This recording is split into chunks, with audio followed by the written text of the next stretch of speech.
একটু তাজ্জবই লাগছে, আজব লাগছে। বাংলাদেশের যে দুইটা দলকে বলা হয় বড় দল বা আওয়ামী লীগ বিএনপি, ক্ষমতার কথা চিন্তা করলে বা আগামীতে কে ইলেকশনে ক্ষমতায় যাবে, নির্বাচিত হবে, সবসময় আওয়ামী লীগ বিএনপি অল্টারনেটিভ ভাবা হয়।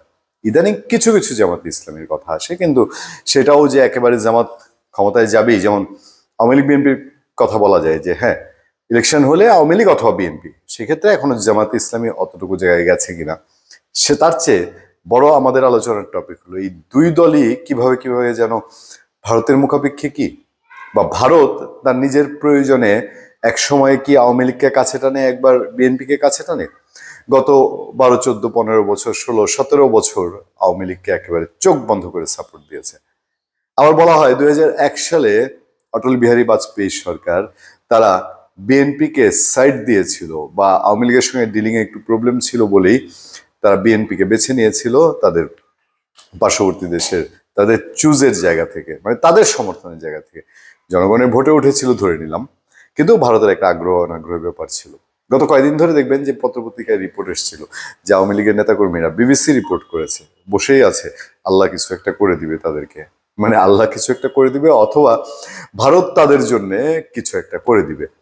মানে দেশের ভেতরকার যে অবস্থা সেটা তো আসলে কুলিয়ে ওঠার মতো না, ভারত কিছু একটা করে দিবে। এমন সময়ে আবার একটা খবর, সেটা সমকাল বলছে যে বিএনপি, মানে ভারতের এখন ভরসা হচ্ছে বিএনপি, ভারতের ভরসা বিএনপি।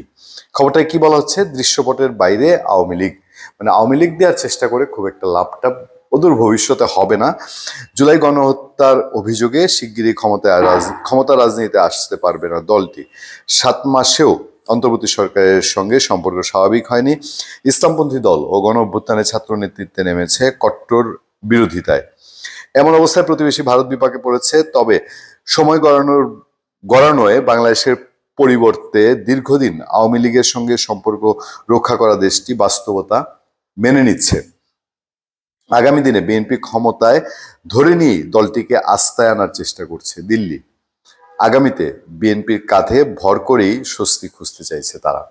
আচ্ছা, ভারত যদি বিএনপির উপরে ভরসা, বিএনপিকে কিছুটা, আওয়ামী লীগের মতো পারবে না, কিন্তু কিছুটা যদি বিএনপিও দেশ চালানোর সুবিধার্থে, তারপর ইন্টারন্যাশনাল সাপোর্ট চিন্তা করে যদি ভারতের সঙ্গে একটা মোটামুটি দহরম মহরম করে, বিষয়টা বিএনপির জন্য কি একটু চ্যালেঞ্জিং হবে না?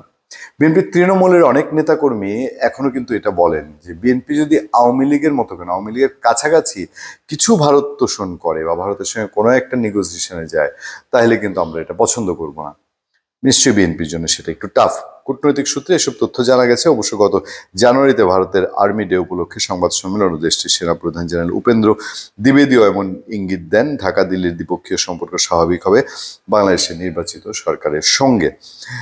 উইল সেন্টারের সাউথ এশিয়া ইনস্টিটিউটের পরিচালক মাইকেল কুগেলম্যান তিনি বলছেন, বাংলাদেশ নিয়ে ভারতের সবচেয়ে চিন্তার কারণ পাকিস্তান ও জামাতে ইসলামী। ভারত বাংলাদেশে দ্রুত একটি নির্বাচন দেখতে চায়, কারণ নির্বাচন হলে বিএনপি ক্ষমতায় আসার সম্ভাবনা বেশি। ভারত মনে করছে বিএনপি এরই মধ্যে জামাতের সঙ্গে সম্পর্ক ছিন্ন করেছে, যেটা দীর্ঘদিনের আওয়ামী লীগ সময়ে বিএনপির সঙ্গে একটা টানাপোড়েনের জায়গা ছিল। জামাতের সঙ্গে সম্পর্ক বলে ইন্ডিয়া বা আওয়ামী লীগও সেই দোষারোপ করছিল।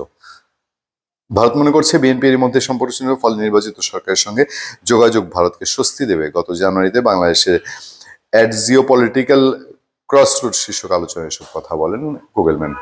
যাই হোক, দেখা যাক, সময় রাজনীতির স্রোত, কোনো কিছুই থেমে থাকে না। আগামী কিছুদিনে হয়তো এই দৃশ্যপট আরো বেশি পরিষ্কার হয়ে উঠবে। ধন্যবাদ সবাইকে, ভালো থাকবেন, সুস্থ থাকবেন। আপনাদের সঙ্গে আমি আতিক রহমান পূর্ণিয়া। একটু খেয়াল করবেন আপনারা, বিএনপির নেতারা বক্তৃতা বিবৃতিতে যদি ভারত বিরোধী বক্তৃতা, তীব্র ভারত বিরোধী বক্তৃতা কমিয়ে দেয়, তাহলে ধরে নেবেন কিছু একটা আন্ডারস্ট্যান্ডিং চলছে। আর যদি ভারত বিরোধী বক্তৃতা না, শুধু একদম কট্টর ভারত বিরোধী বক্তব্য দিতে থাকে, তাহলে ধরে নেবেন যে এখনো বোধহয় আলোচনা বা কি নেগোসিয়েশন হতে পারে সে পর্যায়ে আছে। ধন্যবাদ সবাইকে, ভালো থাকবেন, সুস্থ থাকবেন। আপনাদের সাথে আমি আতিক রহমান পূর্ণিয়া।